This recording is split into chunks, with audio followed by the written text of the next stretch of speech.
Now, how can a young entrepreneurial engineer with a great idea bring their design to market? It is a big challenge, but the ERA Foundation can help bridge that gap between research and commercialisation. Sarah Lockett reports from Oxford University.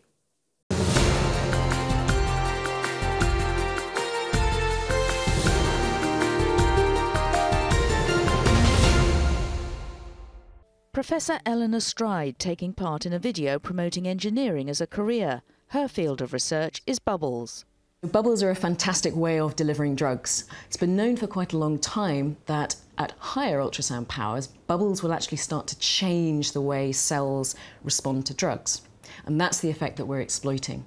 Professor Stride is now working with the ERA Foundation to raise awareness of engineering. She reckons only 20% of her students stay in it. Most opt for finance, but the variety of the work is staggering. I frequently get accused of, that's not really engineering, you don't do anything to do with engines. And this is a terrible misunderstanding of what an engineer does. Engineering is about ingenuity, it's not about engines.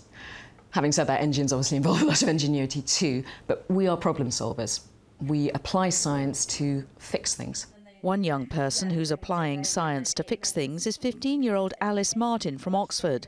She's done a project at school comparing the aerodynamics of World War II planes using the wind tunnel at Surrey University. She made a number of findings. Overall, I found that the British designs were better. I also found out that the Spitfire's wing shape made it more manoeuvrable than the Messerschmitt, because when you measure the wingspan and then the distance from the leading edge to the trailing edge, the ratio between those two, called the aspect ratio, was much lower, which made it easier to turn in the air. If that's the kind of thing you like, if you're a practical person like me, it's so much fun. I think people should really look forward to becoming an engineer. 19-year-old George Edwards from Canterbury in Kent has invented a system to monitor how much gas is left in a bottle. In the gas bottle, you've got a layer of liquid and then a layer of gas. And the height of the liquid is the key point about how full it is. And when it's discharging, the surface of the liquid is evaporating, so it gets colder than the rest of the bottle. So the technology is all about trying to spot the cold point on the bottle. He developed the technology while on an engineering scholarship at school and is now planning to study engineering at university. He says it frees his creativity. In engineering, it's very much that all of the theory and all of the maths are more of a toolkit that enable you to do stuff rather than constraining you. So any sort of abstract problem that you find, there are usually a lot of very creative ways that you can implement those sort of rules. It's certainly a creative and innovative area, and something that doesn't often come across in the way people talk about it, which I think is a shame, but it certainly is very creative.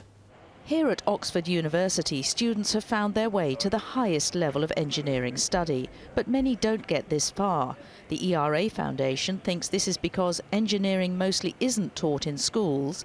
The UK is a developed country, so infrastructure problems aren't immediately obvious, and there's what they call the self-effacing nature of engineering.